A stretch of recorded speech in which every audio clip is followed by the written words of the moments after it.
ತಪ್ಪಿದ ಟ್ರಕ್ ಒಂದು ಬೀದಿ ದೀಪದ ಕಂಬಕ್ಕೆ ಡಿಕ್ಕಿ ಹೊಡೆದ ಘಟನೆ ಬೆಳಗಾವಿಯ ಡಾಕ್ಟರ್ ಅಂಬೇಡ್ಕರ್ ನಗರದಲ್ಲಿ ನಡೆದಿದೆ. ಬೆಳಗಾವಿ ಡಾಕ್ಟರ್ ಅಂಬೇಡ್ಕರ್ ನಗರದ ಕತ್ತಿ ಅಪಾರ್ಟ್ಮೆಂಟ್ ಹತ್ತಿರ ನಿಯಂತ್ರಣ ತಪ್ಪಿದ ಟ್ರಕ್ ಒಂದು ಬೀದಿ ದೀಪದ ಕಂಬಕ್ಕೆ ಡಿಕ್ಕಿ ಹೊಡೆದಿದೆ. ಪರಿಣಾಮ ಕಂಬ ನೆಲಕ್ಕುರುಳಿ ವಿದ್ಯುತ್ ತಂತಿಗಳ ನೆಲಕ್ಕೆ ಹರಿದು ಬಿದ್ದಿವೆ. नाही आजच करायला पाहिजे की असं कसं सोडणार.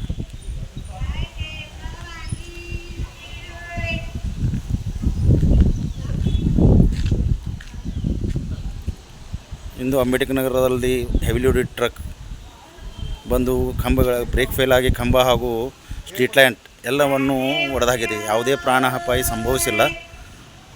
ತಕ್ಷಣವೇ ಇದರ ಬಗ್ಗೆ ಕಾರ್ಯ ಕೈಗೊಳ್ಳಬೇಕೆಂದು ನಾನು ತಮ್ಮಲ್ಲಿ ಕೇಳಿಕೊಳ್ಳುತ್ತೇನೆ. ಅದೃಷ್ಟವಶಾತ್ ಘಟನೆಯಲ್ಲಿ ಯಾವುದೇ ಜೀವಹಾನಿ ಸಂಭವಿಸಿಲ್ಲ.